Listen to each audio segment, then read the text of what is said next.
Runners across the city, they are now preparing for Sunday's Publix Atlanta Marathon. Yeah, and for one runner, his journey to Sunday's starting line quite literally began on the streets of Atlanta. Trayson Bragg has his story.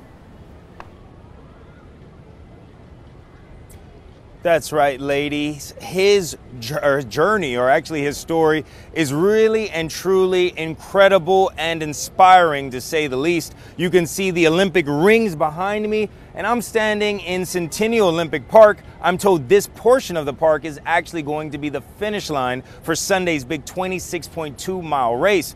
Jason Robinson tells me this area of the park is also where he would find himself wandering during his days of homelessness. The road to becoming a champion isn't always what you might expect. When I go to sleep, I had like these dreams of like every possible way I was gonna die in the streets. After 2 years at Atlanta Tech, Jason Robinson says he became a party animal that led to alcoholism, a DUI, jail time, and eventually life on the streets of Atlanta. But I blend into like different hotels and office buildings just to get off my feet for a little while.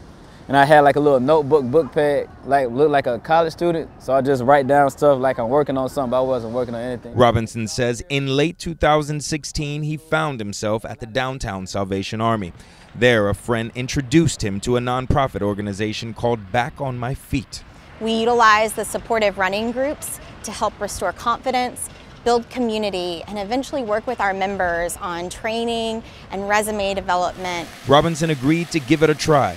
He tells us the first 3-mile run was almost his last. The decision to go back for a second run led him to exactly what he was looking for: peace. Instead of like taking like medication for depression, like running does the same thing for me. Completing Sunday's race will place him in a select group of runners known as the Ultimate Peach. That's a group of runners who have completed the Peachtree Road Race, Atlanta 10-miler, Thanksgiving Half Marathon, and Publix Atlanta Marathon, all in 1 year's time. This humble champion says the best days of his life are yet to come. Robinson is now considered an alumni of the Back on My Feet program. He actually has a job now. In fact, it's just blocks from where I'm standing. He also has a roof over his head and his very own bed to sleep at night. I don't know about you all, ladies, but for me, I'm rooting for him to win the big race Sunday in downtown. Trayson Bragg, CBS 46 News. All right, Trayson, and hey, you know what? Even if he doesn't cross the finish line first, already a winner. Look how far he's come. A story of persistence and never giving up. We certainly wish all the runners the best.